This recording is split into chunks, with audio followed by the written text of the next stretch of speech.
It's now time to create a match. We can't do that just yet until we select a theme. We are going to add players and ad sets in a future video tutorial. You can also see on the right hand side on my dashboard some of the activity that is coming, and of course there is no games, or there are no games yet being scheduled. So let's select the theme, but I'm just going to activate this theme for the National Premier League, and once that is done, I should go back to my dashboard, and now I can create a match. So let's create the match. Select the competition. Of course, the date the match is going to be happening. We're going to do it today, so I can actually show you the process.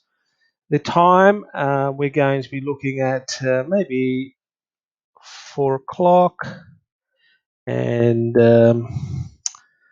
45 minutes past. The home team is going to be the Tigers.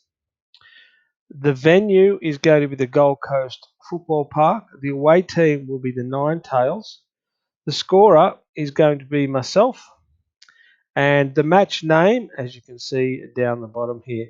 Now on the right hand side, we've got 45-minute games with 15-minute halves, a penalty shootouts, extra time. We could turn those off if we're playing a cup match or some sort of semi-finals. In a normal league match, we could leave those. The lineups and the bench size, they'll become more prevalent once we add some players in. And the data coverage, we're just going to leave on minimum. So let's save this game. And now we have an overlay created for this particular game. The game's going to start in 2 minutes' time. I'm going to turn the ad space off because we haven't added any ads as yet. The watermarks I'll leave on. The resolution's fine. And what we might do is we might get the overlay link so we can actually have a quick look at how the link might look. So the overlay might look. So here we are. We're pasting the overlay into the another tab onto the computer. This would obviously all be handled in the cloud, and here we have our overlay as per you would normally see it. I have the Gold Coast Tigers versus the Nine Tails. That was the information I put in. I put in the Tigers and Nine Tails logo. The ground abbreviation I put in. I put in the National League, and it's the pre-games now, and the match is going to start in 1 minute. I'm just going to make this a little bit smaller because what I'm going to attempt to do is also get up the live score app in the background here and show you how this operates as if I was actually scoring the game as well. So I'll just start the live score app up here. I'll go back to the overlay and log in to the live score app.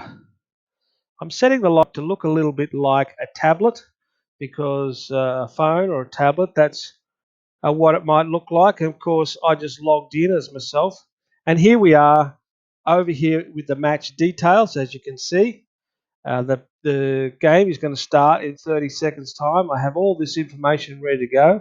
I'm going to say that the players are entering the pitch, and of course it changes the overlay graphic to my setup screen. Now this white section that is behind the setup screen would normally be what your camera is filming at the moment. For us, we're just in test mode. We're going to just about to start, so they're tossing the coin, say, and they're getting ready for the kickoff, and we will start the first half. So you'd imagine the players are just kicking off, and I start at the start of the whistle. So something that you can see here is the scoreboard comes straight up. The Gold Coast Tigers and the Newcastle Nine Tails. The colours that you see here in the scoreboard are as per I designed in the setup. So I was allowed to pick which colour on which background, which is obviously lining up with the shirt colours of the teams that are playing. On the right-hand side here, I have the scoreboard actually scoring app, should I say. So if I say there's a yellow card here for the Tigers, of course the overlay will then change and it will show me the relevant game action, and then it'll pop back up to the scoreboard. And I might actually say that we have scored a goal here for the away side. We'll add a goal, and then you will see the goal graphic come in after 2 minutes. So you can then have a look at the history of what's actually happening. Up here, you can see that there's a goal and all those. You can add an event if you accidentally missed an event, but you can also delete an event. So if you so happen to be awarded a yellow card or a red card or maybe a goal to the wrong team, using the history button will allow you to change that over and get that correct. Let's just end the first half. I know it wasn't the duration of the game, but we're just coming into half time here. And as you can see, I'll just make this a little bit smaller so you can see what's happening now is we're assuming that the second half has started. So we're going to say players entering for the second half. They're about to start. And of course, the whistle has now blown for the second half. So the score bug then gets itself sorted. The 45 minutes in the score bug and the timing was set by myself and set in the startup. And I will say that maybe there's a goal for the home side, and that'll show me the overlay moving that way. So as you can see from the scoring app, it actually sends the information to the cloud, which is changing the overlay um, as per your requirements. Let's end the second half, and as you can see, then we can go and have a look at the history and the timings of all the things that might have happened in that game. We will just get our live game back up and going, and you can see here now when I refresh the screen that this particular game has now moved to the completed area.